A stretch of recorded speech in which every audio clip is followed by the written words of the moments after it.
kausap ang ating yoyo master na si Presley Sarasa. Kuya Presley, ilang taong ka na po? Compute nyo na lang, 1988. Yoyo player po kami, hindi po kami mathematician. So, anong taong ka po nag-start mag-yoyo? 2003. Super Yoyo era sa TV. Wow, sentimental ka na pala. Grabe.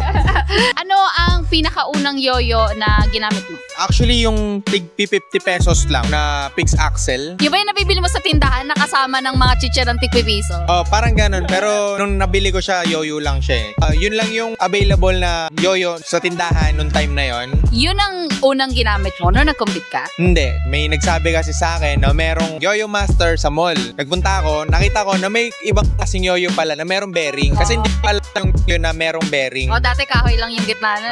Hindi ko naabutan yung may kahoy or wala dun sa area namin. Tapos yun nga, nakita ko na meron palang bearing. Tapos nagkaroon din siya ng mumurahin sa tindahan na may bearing. At yun yung ginamit ko sa contest. Ano ang paborito mong yoyo ngayon? One drop. Sobrang precision nung pagkakagawa. Anong pakiramdam mo nung una kang tumungtong na stage? Sobrang kaba na parang nagiging blanco yung paligid. Hindi yung tipong nako-conscious ka na may mga tao sa paligid. Siguro sa iba ganun. Pero nung super yoyo kasi yun eh. Nung umakit ako ng stage parang, alam mo yun, parang nag-zoom out na dumidilim na. Parang pala yan, anime. Biglang gumagano. Ganun yung first experience ko. Kasi parang first time kong nakakitang sobrang daming taong nakatingin sa akin nang nasa center stage ako nun. Hindi ka ba nag-drugs lang nun? Grabe. Hindi.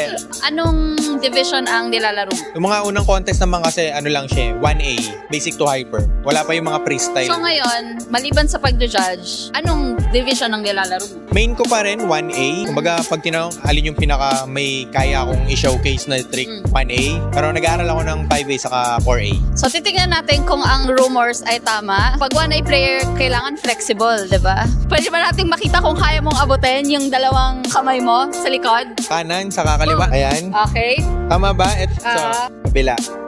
Ay, hindi. Mali ang rumor. Hindi ka nagtatuay. Nagpa-practice din. Pero medyo mahina pa yung kaliwa eh. Kulang pa sa practice eh. So, meron kaming tradition ngayong year. Meron kaming 3 questions na matetest ang knowledge mo sa pag-yoyo. Hindi naman pag-yoyo. Sa knowledge na, sa general yoyo. Okay? Unang tanong. Sino ang taong unang nag-invento ng yoyo trick? Unang tao? Well, sino ang unang or recognized?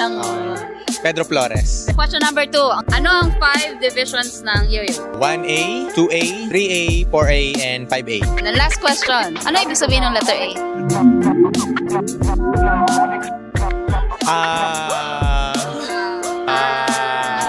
1A? 1? 2? 3? I don't know. Hindi ko alam. Wala pa rin po nakakasagot. Good luck. Saan nyo nakakuha yung tanong niya?